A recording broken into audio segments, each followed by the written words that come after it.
What is going on, guys? This is Joker with your weekly update of tips and tricks for Black Ops 2. Now, in terms of this video, I really want to focus on classes, class setups, and a little bit of map management and the reasons why that's the case. A few differences between Black Ops 1 and Black Ops 2 as well, but there will be a tips and tricks video coming out in the next couple of weeks, along with the map management and specific classes, and also we'll be doing some videos on best sniper class, best LMG class, my opinions, of course, and of course best submachine gun class, all that sort of jazz. That being said, I really do think that Black Ops 2 is an assault rifle based class. A lot of people would disagree and say it's a submachine based class. I'm using a submachine gun at the start here, and you'll see the differences between this and the second class that I use, which in my opinion the second class that I use is probably the best class that I've come across in the game. I love to take credit for it, but it is something that I did discover online, someone else was using, and it's just ridiculous. Getting back to this class though, this is really similar to a class setup you'd probably see in Black Ops 1. You've got Flak Jacket, which is hugely important. Toughness, staying on target a little bit longer there.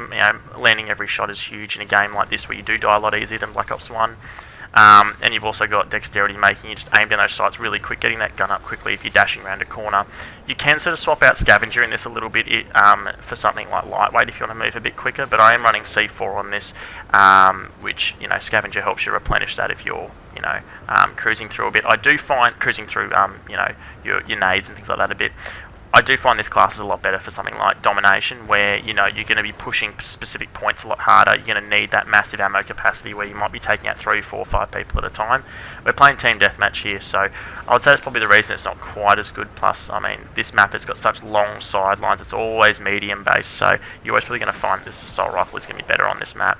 That's probably why you'll see as well I die a fair few times from just really, really poor spawn points, or the enemy spawning in really annoying locations. But you can see here that anything that's sort of over or right on that mid-range, this gun, you've got to be just deadly accurate with it. Otherwise, you can't just against somebody with an assault rifle, and you're just going to get gunned down every single time. But you'll see in a second we bring up class number 2. You'll see here in a sec, with some horrendous spawns. That's pretty unlucky that those guys have jumped down there. Lucky for me, of course. But you see here, dead on him, and yeah, okay, it's fair enough. It's pretty good at that kind of range. But look at this. This guy runs out. He spawned right just as I've turned to the left. He spawned to my right. So I'm taking me out, so that's a bit annoying.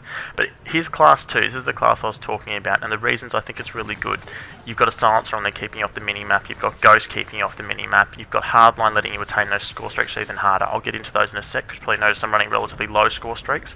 Toughness, I run that on almost all of my classes. You have to be landing almost every bullet on the target, and if you're bouncing off it because they're hitting you with a couple of shots, it's going to make life so much more difficult.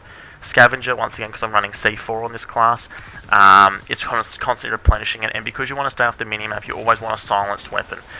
Silencers really don't affect weapons as much as people think they do. Also, it reduces muzzle flash, which I think makes me more accurate at longer range. I don't think really the silencers make that big of an issue in terms of range. As you can see with the spawns there, move 2 steps and die. That's a bit unfortunate, but it's just the way that it happens. I get pretty unlucky with this gun towards the start of me using it, but we go alright towards the end and up pretty high up on the leaderboard, so that's all good. KSG straight to the face there, so that didn't really help either.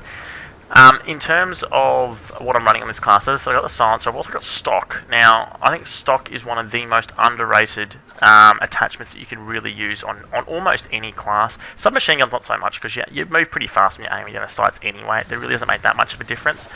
On assault rifles, huge difference. You can treat it like a submachine gun, and quite honestly, a gun like the M27 like this is gonna, it fires almost as fast as a submachine gun anyway, so that's gonna help out hugely. You notice I just got a UAV there. Now, I think UAV is probably one of the most important score streaks, and it's the first one. It should be the easiest to get. Hardline's helping me get it here. It is knocking off 20% of what it requires, 20% of the score to help me get it. I've got care package on there just for a bit of fun. Sometimes you can get an escort drone or something like that out of it. I've also got sentry gun on there. Sentry guns can be really dominant, but you'll notice you only get 25 out of a kill for it. It can just help suppress the enemy a lot more and really get those kills up so you can hopefully win the match. You can focus on other areas of the map as well. It's got quite low score streaks on. Because you die so quickly, I think it's really important to have those low score streaks on, because you can cycle through them quickly, and if you die, it's not a big deal. You can quickly reattain one of them, especially the UAV, because that's going to show everyone up on your minimap, or at least people that aren't moving around with Ghost on, or using silencers, but a lot of people don't. As you can probably hear in the background, a lot of people aren't using silencers. And it really is a stealth-based game. You need to try and be as stealthy as possible. Dead silence, yeah, it does help a bit, but it's not that big of a deal. There's usually so much going on and so much other noise. You're not really listening for footsteps. You're more concerned with where the enemies are coming from and looking at your mini-map. But stock's going to help with that, of course. If you're darting around corners or you're running into corners, you can aim down the sights and get someone pretty quickly and move around. That way you're not sort of pinned down in one little location.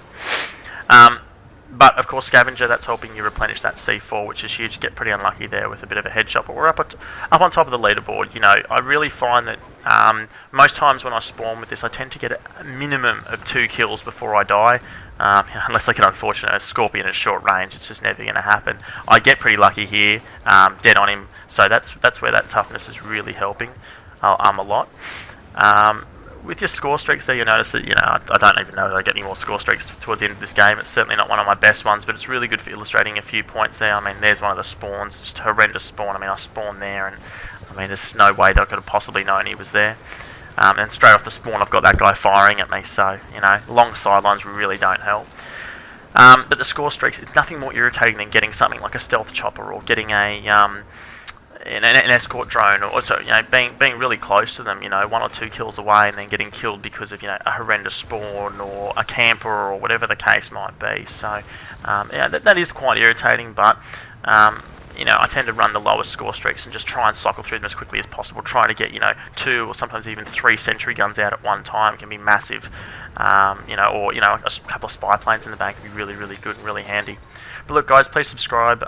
Please have a look on Facebook and Twitter as well for all updates. There should be a couple of videos coming out towards the end of next week, and we'll go from there. Cheers, guys.